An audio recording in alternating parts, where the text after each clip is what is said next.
കൊല്ലം ജില്ലാ ത്രോബോൾ അസോസിയേഷന്റെ സംസ്ഥാന മിനി ത്രോബോൾ ചാമ്പ്യൻഷിപ്പിന് തുടക്കമായി. കരുനാഗപ്പള്ളി ബോയ്സ് ഹയർ സെക്കൻഡറി സ്കൂളിലാണ് ചാമ്പ്യൻഷിപ്പ് നടക്കുന്നത്. ജില്ലാ sports council president X Ernest ഉദ്ഘാടനം ചെയ്തു. കരുനാഗപ്പള്ളി ബോയ്സ് ഹയർ സെക്കൻഡറി സ്കൂളിലാണ് സംസ്ഥാന മിനി ത്രോബോൾ ചാമ്പ്യൻഷിപ്പിന് തുടക്കമായത്. ജില്ലാ sports council president X Ernest ഉദ്ഘാടനം ചെയ്തു.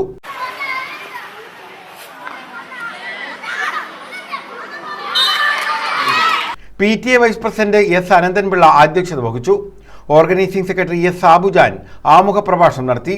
School management committee president VP Jayaprakash Menon കരുനാഗപ്പള്ളിയുടെ മുൻകാല കായിക അധ്യാപകരെയും കായിക പ്രവർത്തകരെയും അനുമോദിച്ചു. ബോയ്സ് ഹയർ സെക്കൻഡറി സ്കൂളിലെ പൂർവ്വ വിദ്യാർത്ഥിയും ഇന്റർനാഷണൽ ഷട്ടിൽ ബാഡ്മിന്റൺ കോച്ചുമായ A. നാസർ, മുൻ ജില്ലാ സ്പോർട്സ് ഓഫീസർ R. രാമനാഥൻ, മുൻ സംസ്കൃത സർവകലാശാല കായിക വിഭാഗം HOD ലൂക്കോസ് ജോർജ്, കായികാധ്യാപകരായ K. Somachandran, B. Thulaseedharan, B. Krishnakumar, K. Satheesan, Poonam Mathews, Thankamma, Sarama, Sakeena എന്നിവർക്കും ആദരവ് നൽകി. നഗരസഭാ കൗൺസിലർ G. സുനിൽ മുഖ്യാതിഥിയായി. KM Shahul Hameed, G. Mohanakumar, I. Veena Rani, T. സാരിത, Shihab പൈനിമോട് തുടങ്ങിയവർ പങ്കെടുത്തു. News bureau, Karunagappally.